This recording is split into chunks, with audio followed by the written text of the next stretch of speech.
tell you a little bit about MGIP. I wasn't going to do that, but I thought it might be useful. It's the first Category 1 institute of UNESCO in the Asia Pacific.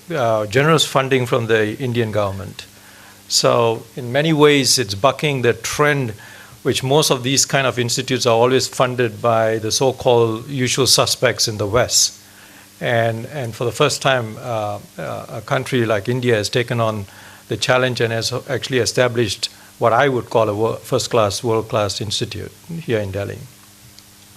What makes us very different is that we tend to really focus, and that's why I would say why we've been so actively involved in this particular initiative, because one always asks, why are you here?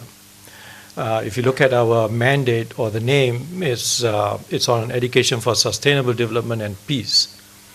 But if you look at this in terms of the group that we are looking at, they have a lot to teach us.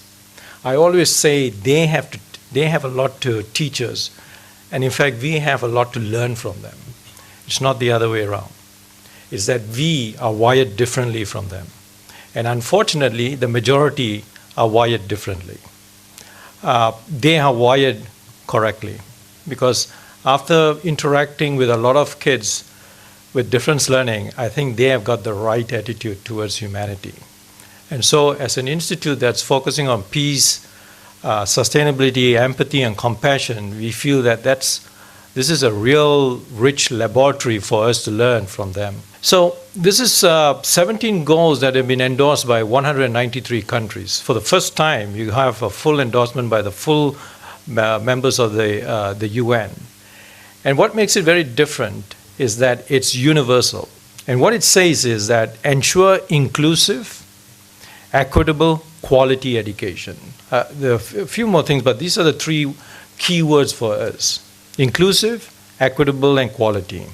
And then the target by 2030, ensure that all girls and boys complete free, equitable, and quality primary and secondary education, leading to relevant and effective learning outcomes. Data tells us 1 in every 6 to 1 in every 10, so that's the range, of us have some form of difference learning. So if you take India, you have approximately 140 million kids out of school now. And now, using the SDG, what the government is going to do is try to get this 140 back into school. Let's assume that they do that. But by default, 1 in 6 to 1 in 10, so that's 23 to 14 million kids, based on the present education system, will not achieve the literacy that they need because the present education systems are not equipped to handle these kids. So we have set up ourselves for failure right from the very start, unless we address this particular group. Now, the British government, about 2 decades ago, under the chief scientist, Lord Beddington, he did a study because he was very concerned about mental health.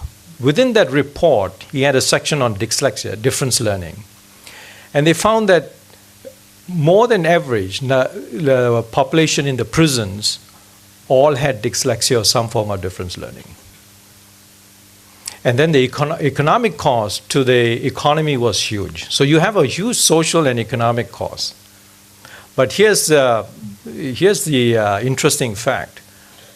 On the average, these kids have a higher average IQ than the normal. What a waste of talent. We have a great pool of talent out there that we need to harvest. And this is why I'm really excited about initiatives like this. So this is why I think this is important, initiatives like this, where we bring together all the stakeholders, parents, educators, the medical profession, psychologists, educational psychologists, help parents work with educators and psychologists, neuroscientists. 2, institutionalize. That's important, screening and assessment and remediation. If you do nothing, huge social and economic costs. The second is, if we do something about it, we get a double whammy. And what is that double whammy? It improves the educational outcomes for all. Because those remediations for those kids actually have externalities for the normal kids, everybody's literacy skills go up, because those interventions are really what all kids should be having access to. Thank you very much.